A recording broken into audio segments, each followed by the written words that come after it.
పితా పుత్ర పవిత్రాత్మ నామమున ఆమెన్. క్రీస్తు సందేశం ప్రేక్షకులకు హృదయపూర్వక స్వాగతం పలుకుతూ ఉన్నాను.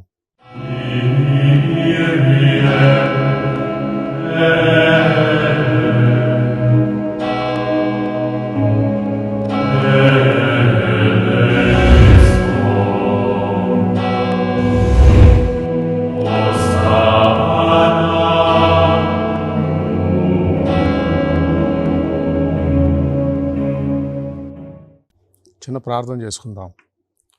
ఓ మా పరలోకపు తండ్రి, వివాహ బంధముతో విశ్వవ్యాప్తముగా వ్యాపించున్నటువంటి దంపతుల కోసం ఈనాడు మేము ప్రార్థిస్తున్నాము.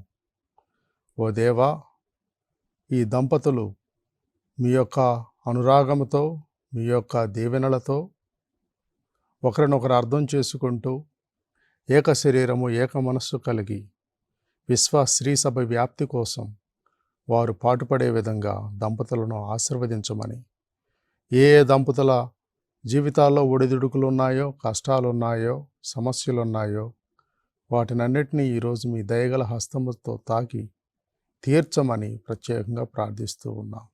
యేసునామమున అడుగుచున్నాము తండ్రి, ఆమెన్. పితా పుత్ర పవిత్రాత్మ నామమున ఆమెన్.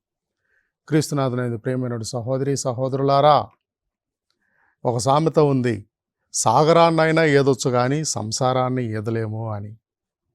ఈనాడు దంపతుల గురించి కొన్ని దృష్టాంతాలతో మనం వారి నుంచి ఏమి నేర్చుకోవచ్చు అని నేను మీ ముందుకు వస్తూ ఉన్నాను.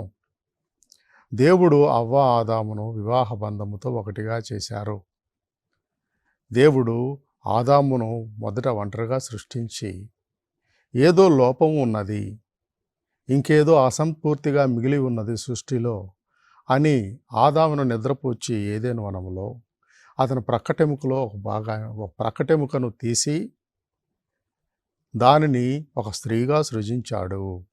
ఆ స్త్రీయే ఏవమ్మ. ఏవమ్మను సృజించినటువంటి దేవుడు ఏవమ్మను ఆదాముకి ఇచ్చినప్పుడు ఆదాము అన్నాడు, నీవు నా ఎముకలలో ఒక ఎముక, ఇప్పటి నుంచి నీవు నాకు ఎంతో ఆప్తురాలవు, నా దేహములో దేహము. అనగా ఆమె తన దగ్గర చుట్టము ఆప్తురాలు అవుతుందని భావించాడు. ఆదికాండము 2వ అధ్యాయము 23వ వచనం నుండి 24వ వచనముల వరకు. ఈనాడు క్రీస్తు ప్రభువు స్త్రీ సభకు ఒక తలలాగా, శిరస్సులాగా ఉన్నాడు. అంటే ఈ సంఘం అనేది ఒక వధువు లాంటిది, క్రీస్తు ప్రభు ఒక వరుడు లాంటివాడు. వధువు కోసం క్రీస్తు ప్రభు తన ప్రాణాన్ని సమర్పించాడు క్రైస్తవ సంఘం కోసం. అదేవిధంగా భార్యాభర్తలు కూడా వివాహ బంధంలో ఏకమయ్యేటప్పుడు ఆ ప్రమాణాలు చేస్తారు. కష్టంలోను, సుఖంలోను, వ్యాధిలోను, బాధలోను అన్నిటిలోనూ ప్రామాణికంగా ఉంటాము, ప్రేమ కలిగి జీవిస్తామని అందరి ముందు, విశ్వాసాల ముందు బహిరంగంగా వాగ్దానం చేస్తారు ప్రియ సహోదరి సహోదరులారా. కానీ ఈనాడు వివాహ బంధాలు చూసుకుంటే ఎలా ఉన్నాయి? పెళ్ళిళ్ళకి, పెటాకులకు మధ్య ఎక్కువ కాలం లేదు. చిన్న చిన్న భేదాభిప్రాయాలు వచ్చినప్పుడు కూడా ఆ ఓపిక సహనం నశించిపోతున్నాయి, విడిపోతున్నారు. పిల్లలను దిక్కుమొక్కు లేని వారుగా చేస్తున్నారు. స్వార్థం పెరిగిపోయి భార్యాభర్తల మధ్య అన్యోన్యత తగ్గిపోయింది. దంపతుల మధ్య పొరపచ్చాలు వచ్చి కుటుంబాలు విచ్ఛిన్నమైపోతూ ఉన్నాయి.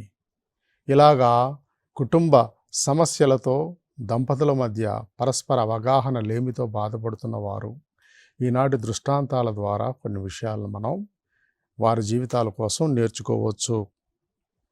ఇంకా ఆదికాండము 29వ అధ్యాయము 20వ వచనంలో మనం చూసుకుంటే యాకోబు కథ దృష్టాంతము మనకు గోచరిస్తుంది.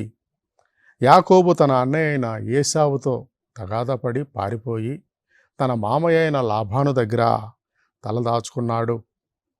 ఆ లాబాను చాలా తెలివి కల్లవాడు. లాబానుకు 2 కూతుళ్ళు ఉన్నారు. మొదటి కూతురు లేయా. ఆమెకు రేచీకటు, ఏదో కంటి సమస్య, కంటి వ్యాధి ఉన్నది. ఇంకా రాహేలు చిన్న కూతురు అందగత్తె. యాకోబు చూడంగానే మనసు పారేసుకున్నాడు. మొదటి చూపులోనే ప్రేమించాడు రాహేలును. ప్రేమించి ఆ ప్రేమ మత్తులో మునిగిపోయాడు. మామను అడిగాడు రాహేలును వివాహం ఆడతానని. కానీ లాబాను చెప్పాడు. లాబాను నుంచే కాదు, ఇప్పటి తరం వాళ్ళు కూడా మొట్టమొదటిగా పెద్దవారికి పెళ్లి కాకుండా చిన్నవారికి పెళ్లి చేయరు. ఈ విషయం మీద లాబాను చెప్పాడు, 7 ఏళ్ళు అతను యాకోబు ఊడిగం చేస్తే, తన గొర్రెలను కాస్తే తన కుమార్తెను ఇస్తాను అని వాగ్దానం చేశాడు. యాకోబు ఆ 7 ఏళ్ళు కూడా రాహేలు మీద పిచ్చి మోజుతో, రాహేలు మీద పిచ్చి ప్రేమతో ఊడిగం చేసిన తర్వాత ఆ వివాహ సమయంలో లాబాను యాకోబును మోసం చేశాడు. ఎందుకంటే రాహేలు బదులుగా లేయాను ఇచ్చి వివాహం చేశాడు. అది రాత్రి సమయంలో యాకోబు గమనించుకోలేదు. మోసపోయాడని తర్వాతే తెలుసుకుంటాడు. లాబానును ప్రశ్నించినప్పుడు లాబాను ఇంకొక 7 సంవత్సరాలు ఊడిగం చేస్తే, గొర్రెలను కాస్తే రాహేలును ఇస్తానని యాకోబును మభ్యపెట్టాడు. యాకోబు స్థానంలో ప్రస్తుతం కాలంలో ఉన్న ఎవరైనా ఉంటే ఆ ప్రతిపాదనకు ఒప్పుకునేవాళ్ళు, నిర్ద్వందంగా త్రోసిపుచ్చేవాళ్ళు, నన్ను మోసం చేస్తావని కోర్టులకు ఎక్కేవాళ్ళు. కానీ యాకోబు రాహేలు మీద ఉన్న పిచ్చి ప్రేమతో ఇంకొక 7 ఏళ్ళు కూడా ఆ గొర్రెలు కాచి మామగారికి ఊడిగం చేశాడు. చివరికి రాహేలుని చేసుకున్నాడు. అంటే రాహేలు పట్ల యాకోబుకున్న ప్రేమ అంత గాఢమైనది, అంత ఘాటైనది అని మనం చదువుకుంటున్నాం. ప్రియ సహోదరి సహోదరులారా, దంపతులు వివాహ బంధంలో ఏకమైనప్పుడు ఒకరినొకరు గాఢంగా ప్రేమించుకోవాలి. ఒకరి మనసు ఒకరు అర్థం చేసుకోవాలి. ఏక శరీరులగుదురు అంటే ఏక శరీరములో 4 కళ్ళు ఉన్నావు, 2 కళ్ళు ఉంటాయి. అంటే ప్రతి విషయాన్ని ఒకే సమదృష్టితో చూసే విధానం భార్యాభర్తలు నేర్చుకోవాలి, దంపతులు అలవరుచుకోవాలి అని దీని అర్థం. ఒకే మనస్సు, ఒకే తలంపు ఉంటుంది. అన్ని విషయాలలో ఏకాభిప్రాయము ఇద్దరికీ ఉండాలి అని దేవుడు ఉద్దేశిస్తున్నాడు, ఆశిస్తున్నాడు. ప్రియ సహోదరి సహోదరులారా, ఈనాడు దంపతులు ఒకరినొకరు ప్రేమలు గాఢత అదంతా తగ్గిపోతూ ఉన్నది. కొంతమంది ఉద్యోగాలు, వ్యాపారాలు, ఆస్తి పెంపుదల, లేకపోతే వారి వారి అభిరుచులు, వారి వారి ప్రవృత్తులు, వీటి మీద మనస్సు అంతా కేంద్రీకరించి తన భాగస్వామిని పట్టించుకోకుండా నిర్లక్ష్యం చేయటం వల్ల ఎన్నో అనర్థాలు సంభవిస్తున్నాయి. ఎంతో ప్రేమరాహిత్యంతో దంపతులు బాధపడుతూ ఉన్నారు. వాళ్ళ మధ్య పొరపొచ్చాలు వస్తున్నాయని ఈ కాలంలో మనం చూస్తూ ఉన్నాం. వారికి ఈ యాకోబు మరియు రాహేలు యొక్క వివాహ బంధం, వారి జీవితం ఒక మంచి స్ఫూర్తిని ఇచ్చి దంపతుల మధ్య గాఢమైన ప్రేమ నెలకొనేటట్లుగా ఒక గుణపాఠం మనకు తెలుస్తూ ఉంది. సమూయేలు 1వ గ్రంథము 6వ అధ్యాయము వచనము 8 చూసుకుంటే, ఎల్కానా అనేటటువంటి ఒక యోధ భక్తుడి జీవితాన్ని మనం చూస్తూ ఉంటాము. ఈ ఎల్కానాకు 2 భార్యలు అని మనం చదువుకుంటాం. అన్నా మరియు పెనిన్నా 2 భార్యలు. వీరిలో పెనిన్నా అంటే చిన్న భార్యకు పిల్లలు కలిగారు. కానీ పెద్ద భార్య అయినటువంటి అన్నాకు పిల్లలు కలగలేదు. ఆ కాలంలో యూద సమాజంలో ఒక పిల్లలు లేని వారిని, లేకపోతే గొడ్రాలుగా ఉన్నవారిని శాపగ్రస్తులుగా ఎంచబడేవారు. శాపగ్రస్తులుగా ఇతరులు చూసేవారు. వారికి సంఘంలో గౌరవము, పరపతి ఉండేది కాదు. వాళ్ళు ఎంతో బాధపడుతూ ఉండేవాళ్ళు. వాళ్ళ జీవితం సంతోషంగా ఉండేది కానే కాదు. కానీ ఈ పెద్ద భార్య అయినటువంటి అన్న ఒక మంచి భక్తురాలు, దైవభక్తి మెండుగా కలది. తనకు పిల్లలు లేరని, తనకు సంతానం లేదని చిన్న భార్య అయినటువంటి పెనిన్నా సంతానవతి అయ్యి ఈ అన్నాను ఎగతాళి చేస్తూ ఉండేది, గోల పట్టిస్తూ ఉండేది, ఆటలు పట్టిస్తూ ఉండేది, చిన్న చూపు చూస్తూ కించపరుస్తూ ఉండేది. సరి అయిన గౌరవం ఇచ్చేది కాదు. దీనివల్ల అన్న హృదయము సున్నిత మనస్కురాలు, హృదయం బ్రద్దలై ఎంతో బాధపడుతూ ఉండేది, పెద్దగా ఏడుస్తూ ఉండేది, దేవుడికి మొరపెడుతూ ఉండేది. ఈ విషయం గురించి అన్న బాధను చూసి, దుఃఖాన్ని చూసి భర్త అయిన ఎల్కానా చాలా బాధపడ్డాడు, చలించిపోయాడు. చివరికి ఏమన్నాడు, పిల్లలు లేరని తన భార్య అన్న బాధపడుతూ ఉండగా ఎల్కానా వెళ్ళి భార్యను ఓదార్చడానికి ప్రయత్నించాడని మనం చూస్తూ ఉన్నాం. ఎల్కానా అన్నాడు, ఎందుకు బాధపడతావు, నీకు పిల్లలు లేరని? నేనున్నాను కదా నీకు, నేను 10 మంది పిల్లలతో సమానం కదా నీకు అని ధైర్యాన్ని పోశాడు. ఈ విధమైనటువంటి కష్టాలలో ఒకరినొకరు ధైర్యం చెప్పుకుంటే దంపతుల సమస్యలు చాలా వరకు తీరతాయి. దంపతులు ఇద్దరు కలిసి మంచి ప్రయాణం చేస్తారు దాంపత్య జీవితంలో. కానీ ఈ కాలంలో ఒకరి బాధ ఇంకొకరికి తెలియటం లేదు. ఒకళ్ళు ఏమనుకుంటున్నారో, వాళ్ళ మనసులో ఏముందో, మనసులో ఏం గూడు కట్టుకొని వారు అంతగా చింతిస్తున్నారో భాగస్వాములు పట్టించుకోవడం లేదు. భార్య పడుతున్న కష్టం భర్తకు తెలియటం లేదు, భర్త పడుతున్నటువంటి ఇబ్బందులు భార్యకు తెలియటం లేదు. వారికి ఈ అన్న మరియు ఎల్కానా ఒక ఆదర్శ దృష్టాంతంగా ఉంటుంది. భార్య బాధపడుతున్నప్పుడు, సంఘం నుంచి వెలివేయబడుతున్నప్పుడు, సంఘం నుంచి తిరస్కరణకు గురి అయినప్పుడు, సరైన గౌరవం పొందలేనప్పుడు తన బాధను అర్థం చేసుకొని మంచి ధైర్యాన్ని ఇచ్చాడు భర్త అయినటువంటి ఎల్కానా. నేను నీకు 10 బిడ్డల సమానం కాదా అనేటువంటి ధైర్యాన్ని నూరిపోశాడు. అటువంటి ఆదరణ ఉంటే ఏ భార్య అయినా కూడా చాలా సంతోషిస్తుంది, జీవితంలో స్థైర్యాన్ని పొందుతుంది. ప్రియ సహోదరి సహోదరులారా, ఈనాడు ఈ విషయాన్ని దృష్టిలో పెట్టుకొని భార్యాభర్తల మధ్య ఏమైనా బాధలు ఉన్నాయా, కష్టాలు ఉన్నాయా, దానికి వారు ఎలా స్పందిస్తున్నారు అనే విషయాలను తరచుగా పరిశీలిస్తూ ఉండడానికి ప్రయత్నించాలి. అలా ప్రయత్నించినప్పుడు పరిష్కార మార్గాలు దేవుడే ఇస్తాడు. ఒకరికొకరు తోడుగా ఉన్నప్పుడు ప్రయాణం చాలా తేలికగా ఉంటుంది. ప్రయాణం యొక్క భారం తగ్గుతుంది, బరువు కూడా తగ్గుతుంది అని ఈరోజు మనం తెలుసుకోవచ్చు.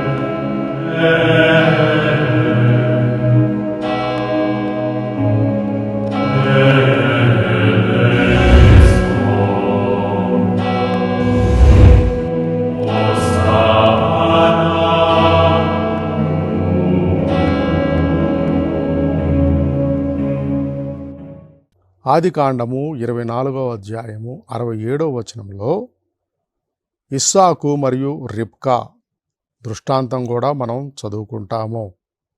ఇస్సాకు అబ్రహాము కుమారుడు, ఏకైక కుమారుడు, తనకు తోబుట్టువులు ఎవరూ లేరు, లేక పుట్టినటువంటి బిడ్డ. అందువలన అబ్రహాము, ముఖ్యంగా ఇస్సాకు తల్లి అయినటువంటి సారయి ఎంతో ప్రేమగా బిడ్డను చూసుకుంటూ ఉన్నది. కానీ సారయికి, అబ్రహాముకు, ఇస్సాకు వాళ్ళ వృద్ధాప్యంలో జన్మించాడు. అందువలన ఇస్సాకు తను పెరిగే వయసులోనే, పాపం దాదాపు బాల్యాన్ని వీడకుండా ఉన్న దశలోనే సారయి చనిపోయి ఉంటుంది అని మనం చదువుకుంటూ ఉన్నాము. తల్లిని పసి వయసులోనే కోల్పోయిన, కౌమార వయసులోనే కోల్పోయిన బిడ్డ బాధ వర్ణనాతీతం. అటువంటి ఇస్సాకు తన యవ్వనంలో ప్రవేశించినప్పుడు రిబ్కాను వివాహమాడాడు. రిబ్కాను వివాహమాడిన తర్వాత ఇస్సాకు జీవితంలో ఎంతో మార్పు వచ్చిందని మనం చూసుకుంటున్నాం. రిబ్కాను హృదయపూర్వకంగా ఇస్సాకు ప్రేమించాడు అని మనం చదువుకుంటున్నాము. రిబ్కాను హృదయపూర్వకంగా ప్రేమించాడు, ఇంకా కాలు కూడా క్రింద పెట్టనీయకుండా చూసుకున్నాడు అని మనం చదువుకుంటూ ఉన్నాం. అప్పటికే ఇస్సాకు తల్లి సారా చనిపోయింది. కానీ అతడు రిబ్కా వల్ల తల్లి లేని కొరత తీరి ఊరడిల్లాడు అని మనం చదువుకుంటున్నాం. అంటే భార్యలోనే తల్లిని చూసుకున్నాడు, గాఢంగా ప్రేమించాడు అని మనం చూసుకుంటున్నాం. ఈ విధంగా చూసుకుంటే భార్యాభర్తల మధ్య, దంపతుల మధ్య మంచి ఆదరణ, అన్యోన్యత, ప్రేమానురాగాలు పరిడవిల్లినప్పుడు ఆ దాంపత్యం లేకపోతే ఆ కుటుంబ జీవితం ఆనందానికి నిలయంగా ఉంటుంది, ఒక ఆనంద నిలయంగా ఉంటుంది, ఒక ప్రేమ సామ్రాజ్యంగా ఉంటుంది. ప్రియ సహోదరి సహోదరులారా, ఈనాడు భార్య గురించి కొంతమంది కవులు చెప్పారు.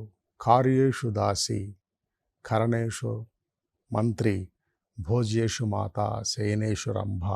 అంటే కార్యేషు దాసి, కార్యాలు పనులు అన్నీ చూసుకునేటప్పుడు ఒక దాసురాలిగా ఉండాలంట. ఇదంతా కొంతమంది భారతీయ కవులు పితృస్వామ్య అంటే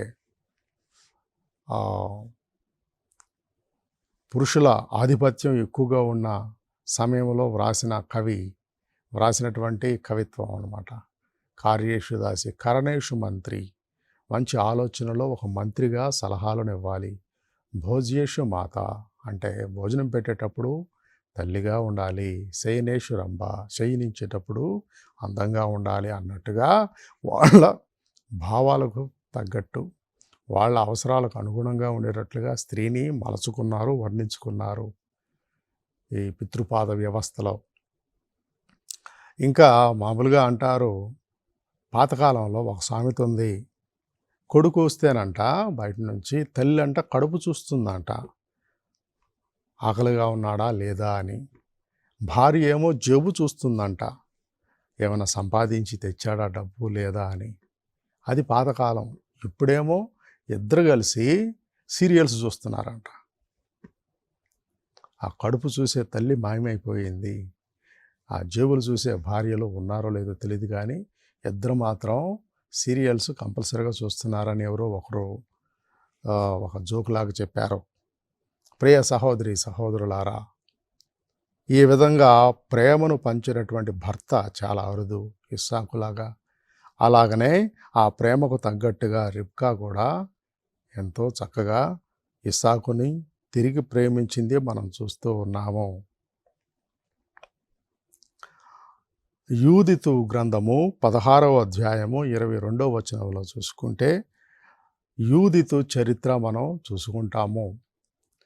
యూదితు ఇశ్రాయేలీయుల ఆడపడుచు, చాలా అందగత్తె, సౌందర్య రాశి, కానీ అసమాన ధైర్యవంతురాలు, చాలా కష్టజీవి.